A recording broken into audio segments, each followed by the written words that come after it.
Listo, entonces por favor, nombre, edad, a qué se dedica y cuál es la relación que tiene con los bienes de patrimonio arquitectónico. Mi nombre es Carlos Campuzano, tengo 66 años, soy arquitecto, hice una maestría en restauración y revitalización de conjuntos monumentales en España. Tengo una oficina de arquitecto y soy profesor en la Universidad de Taller de Proyecto de Grado. Mi relación ha sido, aparte de ese estudio que hice, que lo que significó para mí más fue adquirir una cultura muy interesante de aproximarme a la antigüedad para poder entender la arquitectura que había en Cartagena, especialmente pues mi primer trabajo fue cuando se estaba haciendo toda la revitalización del casco antiguo de Cartagena. Entender de dónde venía esa arquitectura era fundamental para poder hacer cualquier intervención, y por lo tanto en ese momento pues adquirí como esa cultura de una cosa que uno veía pero que realmente no entendía, poder comprender cómo toda esa arquitectura que vino no venía en principio del sur de España, pero no había nacido ahí, venía por el Mediterráneo desde Arabia, porque es una arquitectura completamente árabe que se implantó en España 700 años y se montó en una carabela y se vino a América. Y eso es lo que nos llegó no solamente a nosotros, sino a todo el Caribe especialmente, y también al Perú, y también a la Argentina, y también a México, y fue esa arquitectura a donde llegaba y que luego se fue transformando y evolucionando por el clima y por las culturas y por las cosas. Pero ese fue mi primer encuentro, digamos, con lo patrimonial. Después, aunque yo he sido un arquitecto contemporáneo, toda mi vida he hecho cosas de arquitectura contemporánea, tuve la oportunidad de restaurar el templo doctrinero de Tópaga, que fue un ejercicio muy interesante. Luego la Casa Sanz de Santa María en la Candelaria, para hacer la sede de las oficinas de la ópera. Y luego también el proyecto que más satisfacción me dio, porque no era exactamente restauración, sino como que unía las dos cosas, que fue el proyecto de la biblioteca de la Capilla del Campito, que era convertir la iglesia, que era declarada de patrimonio, y cambiarla de uso, y cómo hacer que dos usos y dos épocas pudieran convivir juntas. Entonces ese ha sido, digamos, mi relación de trabajo. Y aparte de eso, como director del Taller de Cartagena, el tema que hacemos en el Taller de Cartagena es precisamente ese, es cómo se hace arquitectura contemporánea cuando está comprometida por estar inmersa en arquitecturas de otras épocas. ¿Cuál es la actitud que debe tener la arquitectura que llega, que se hace hoy en día? Por supuesto, no es la de repetir lo que había, no es la de copiar simplemente las cosas, le haría perder el valor a lo antiguo, pero de pronto tampoco es entrar avasallando y gritando y cogiendo a patadas lo que hay al lado, sino cuál es la actitud, con qué tenor se lleva. Hay muchos ejemplos muy buenos de eso, de Campo Baeza, de muchos arquitectos españoles, europeos en general, porque para ellos ese no es un tema raro, que sí es para nosotros. Para ellos casi todas las arquitecturas que hacen en los centros de las ciudades pues tienen ese compromiso, porque son ciudades muy antiguas y de alguna manera los predios donde trabajan tienen ese compromiso al lado y lado. Entonces hay proyectos de Moneo, hay proyectos por toda Europa que responden a ese compromiso, y hay unos muy acertados, hay otros menos, pero ese es como el tema. Ok, sí, pues gracias por la introducción y pues entonces yo quiero que digamos más o menos los temas, le voy a decir cuáles son los temas generales como de la entrevista, y ya usted pues los puede como desarrollar como con más libertad. O sea, empezando como, ¿qué consideraría como como bien de patrimonio, pues según su posición de arquitecto, pues restaurador, y cuál es el valor cultural, social, económico, hasta lingüístico que tienen estos bienes y a quienes pertenecen y cómo llegarían pues estos bienes a adquirir cierto valor y bajo qué circunstancias se llegarían a considerar como bienes de patrimonio. En eso hay que hacer una diferenciación. Sí, O sea, hay cosas que tienen valor por ser antiguas ok, y hay otras que tienen valor por haber sido un hito importante en su momento.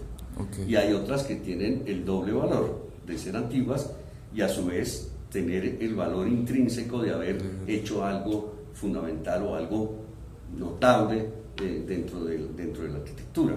Sí, Entonces, todas son respetables porque todas tienen como un derecho a sobrevivir, ¿no? Es como, no podemos decir que los viejitos, hay unos que merecen morir y otros que no, ¿no? Pues no, sí. resulta que si entre los viejitos pues está Einstein, pues uno dice, no, qué lástima, ¿no? Pero no lo deberíamos matar, pero no por eso sí matamos a uno que no sea Einstein. Entonces, esos dobles valores existen. Yo creo que es importante el entendimiento del patrimonio, porque el entendimiento del patrimonio es como la lectura de lo que somos. Y nosotros somos el resultado de un montón de cosas que han venido pasando tan claras como que lo que estamos haciendo ahorita va a repercutir en alguien más adelante. O sea, nosotros somos un pedacito de la historia. Sí. Y entonces miramos la historia para atrás para entender por qué estamos aquí ahorita, y lo que estamos haciendo aquí alguien lo mirará en retrospectiva también y van a decir, mira, esos tipos allá a principios del siglo XXI las cosas que hicieron, ¿no? Sí. Y entonces seguramente va a haber cosas que tengan valor y otras que no tengan un valor especial, pero que simplemente hayan sobrevivido en el tiempo. Sí. Y yo creo que ambas tienen como el derecho a vivir, ¿no? Uno no puede juzgar las ciudades. A mí me molesta mucho cuando la gente dice, es que la ciudad patrimonial es solamente la ciudad antigua, ¿no? Y la otra ya no tiene valor. Eso no es cierto. Ajá. Es como si la gente solamente tuviera valor cuando es niña, ¿no? Y entonces, pero cuando creció ya no. Eso no es cierto, ¿no? Lo que pasó hace muchos años, pues esa persona que fue niña se volvió vieja y de pronto se volvió fea y por lo tanto ya no juega, solamente miremosla cuando era niña. Eso a mí no me gusta ese concepto. Entonces la arquitectura moderna pues también es patrimonial, pues claro, la buena sobre todo. Es que lo que sí tenemos que entender es que no todo lo que se construye es arquitectura, sí. Igual que no todo lo que se escribe es literatura, sí. ¿No? Entonces, mucho es construcción que no aporta nada, que no dice nada, simplemente hace estructuras para un objeto, pero no está aportando nada, no está diciendo nada, no está creando emoción, sobre todo, que es el fin primordial de la arquitectura, es dar emoción, no simplemente albergar correctamente una actividad. Es que entonces eso no sería arquitectura, eso sería construcción correcta. Sí. Y no tiene goteras y no sé qué, y uno cabe por la puerta. Pues sí, claro, faltaba más, como que eso no fuera correcto. Entonces, muchas veces se confunde que un proyecto sea correcto, que esté bien resuelto, que tenga una estructura coherente, que la iluminación sea bien planeada, que tenga sprinklers para si hay incendio, pues claro que debe tener todo eso. Sí. Eso no es lo que le da un valor arquitectónico. Por supuesto que todo eso debe estar bien hecho, por supuesto. La arquitectura es de ahí en adelante. Y se confunde mucho ese tema, ¿no? Se valora como buena arquitectura una cosa que lo que está es cumpliendo simplemente con unos objetivos que era perfectamente lógico que los cumpliera, faltaba más y no los cumplía. Entonces, en ese sentido, claro, si uno lo aplica a eso, pues no todas las obras tienen valor, un valor notable en el futuro. Por lo tanto, pues para eso hay bienales, y para eso hay libros, y para eso hay críticos, y para eso hay, pues como para determinar qué cosas, y la gente misma, ¿no? La gente misma que escoge y que pondera bien las cosas. Porque si caemos en que lo que meramente es racional y correcto es arquitectura, pues estamos quedando en un común denominador que lo cumple cualquiera con dos dedos de frente. Y según eso, entonces cerremos los museos de pintura. Pues sí, ¿no? Cerrémoslos, porque como para qué, si lo que hay ahí, si le podemos aplicar que para los gustos se hicieron los colores, pues entonces no. O sea, sí hay buena literatura, sí hay buena pintura y sí hay buena arquitectura, y mala también. Entonces tiene que existir esa ponderación, tiene que existir ese entendimiento. Y la arquitectura finalmente, pues ¿de quién es? Pues es de la gente, porque la arquitectura es un patrimonio universal. La arquitectura forma la ciudad, y la ciudad es un invento del hombre, y la ciudad le pertenece al hombre, ¿no?